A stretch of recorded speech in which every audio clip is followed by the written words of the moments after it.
Welcome to Kids Site 2, the webpage.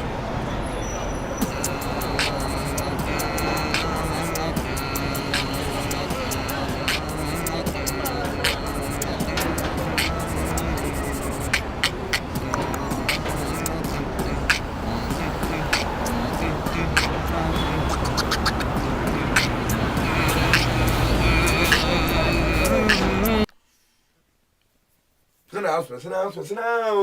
Pete's got another one. Pete's got another time. Pete.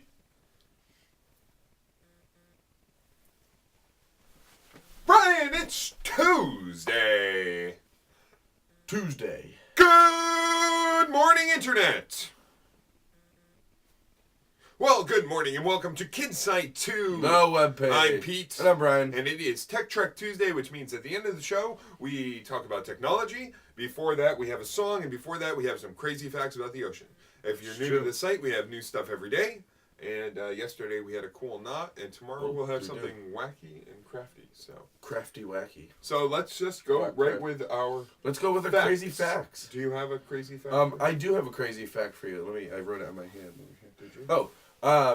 My crazy fact is that in the ocean, right now we're talking about oceans today.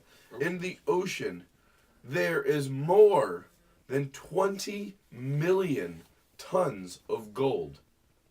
Wow. In the ocean, there's more than 20 million tons of gold. Where is it? I don't know, but I'm going to build a submarine and go find it because that's a lot of money in gold. Then you can start a TV show or an advertisement campaign for Ocean for Gold. Yeah, just Or like Cash for Gold. Cash for Ocean Yeah. for Gold. Maybe the saltwater will, I don't know. I Something. don't know. All right, well, my Yeah, fact what's your crazy fact? is that the deepest point in the ocean is the Mariana Trench, which is, I wrote it on my hand.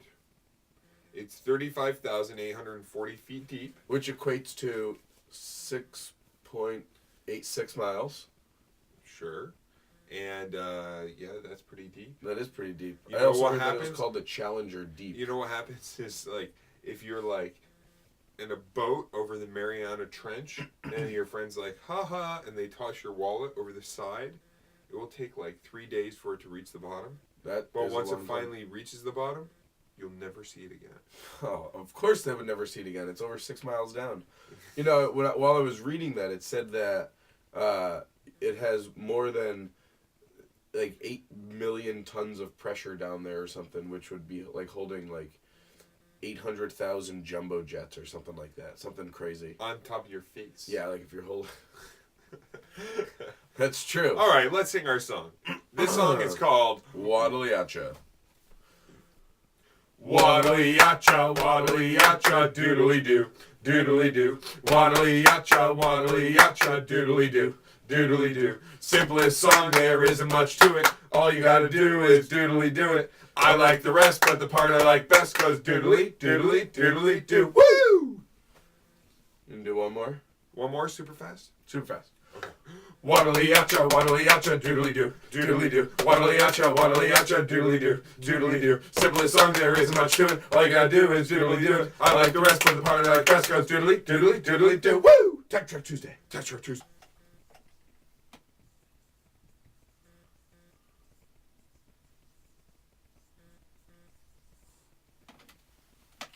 Why, hello, and welcome to Tech Trek Tuesday. I'm Pete. And I'm Bryan. And today we're talking about programming languages. Programming. Okay, now this sounds a little complicated already. Bryan has shut off because he hears programming languages, it scares and confuses him. You can't see, but my eyes are closed right now.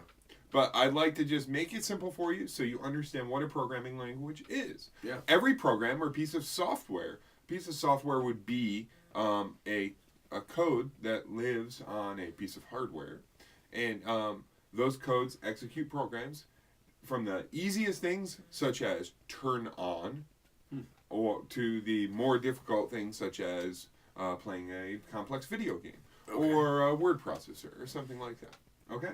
So what a programming language is it's a way for a programmer like me to create something that works on a computer or on any piece of hardware. Now, I said any piece of hardware, even Flippy who is our camera right here, has some software on it.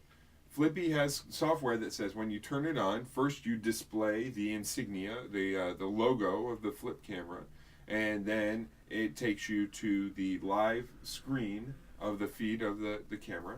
And then if you hit a button, then it will start to record. If you hit another button, it will start to play. So, cool. What a programming language does is your piece of hardware runs through a bit of code, and code is all just like different. Code is different commands. And so what a programming language is it's a way to speak code. It's a way to interact with the hardware and tell it what to do. Okay? Gotcha.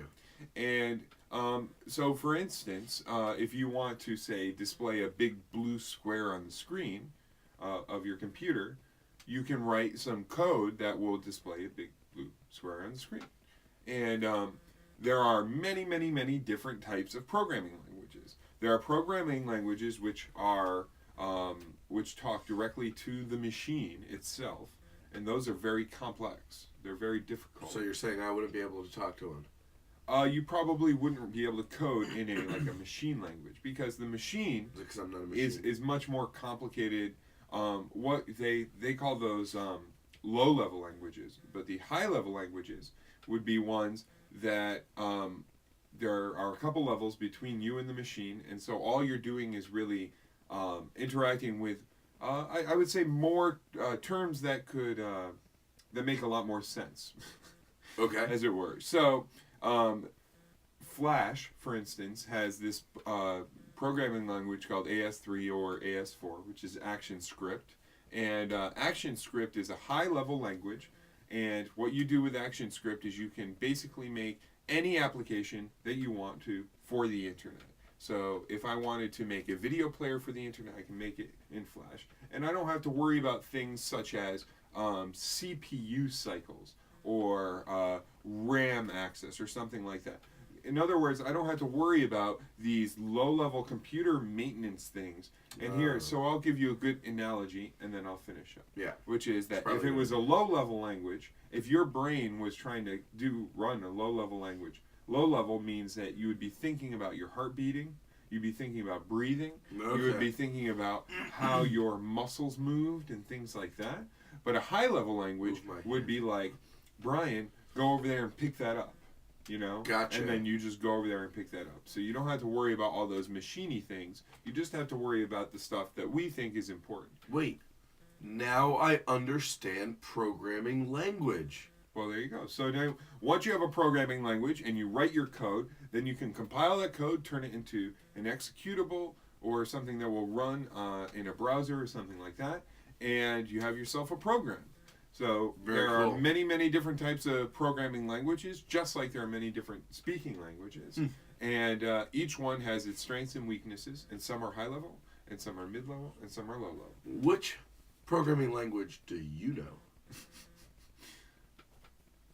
I don't know. All right, well, that's it for Tech Trek Tuesday today. I'm Pete. And I'm Bryan. And thank you for coming to KidSide 2. We will see you on Wednesday. Have a great Tuesday. See ya.